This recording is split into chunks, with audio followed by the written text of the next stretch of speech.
This is Engadget. Here's what's happening in the world of technology.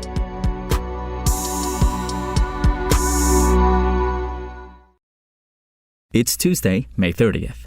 WhatsApp's newest update takes a page out of work-centric video call platforms like Zoom and Microsoft Teams.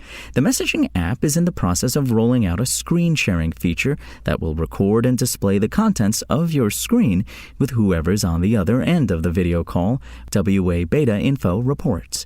An icon of a phone with an arrow pointing out of it represents the feature and sits alongside long-standing tools like switching cameras, muting, and disabling video that appear at the bottom of WhatsApp calls.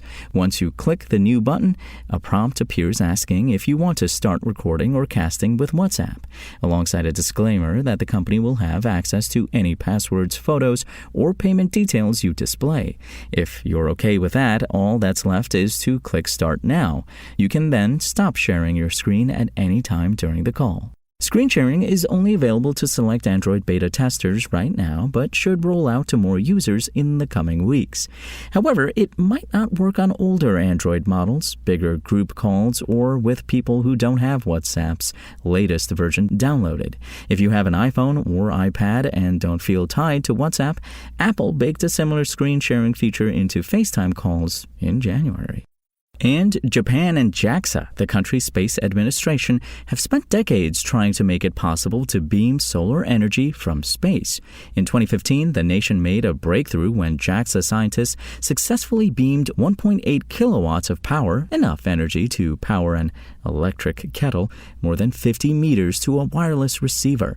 Now, Japan is poised to bring the technology one step closer to reality. Nikkei reports a Japanese public-private partnership will attempt to beam solar energy from space as early as 2025. The project, led by Naoki Shinohara, a Kyoto University professor who has been working on space-based solar energy since 2009, will attempt to deploy a series of small satellites in orbit.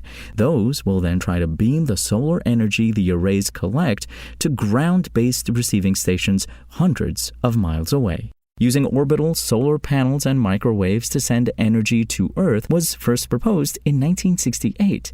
Since then, a few countries, including China and the U.S., have spent time and money pursuing the idea. The technology is appealing because orbital solar arrays represent a potentially unlimited renewable energy supply. In space, solar panels can collect energy no matter the time of day, and by using microwaves to beam the power they produce, clouds aren't a concern either. However, even if Japan successfully deploys a set of orbital solar arrays, the tech would still be closer to science fiction than fact. That's because producing an array that can generate 1 gigawatt of power, or about the output of one nuclear reactor, would cost about $7 billion with currently available technologies. If you want to catch the latest tech news as it's happening, check out Engadget.com or tune in again every weekday.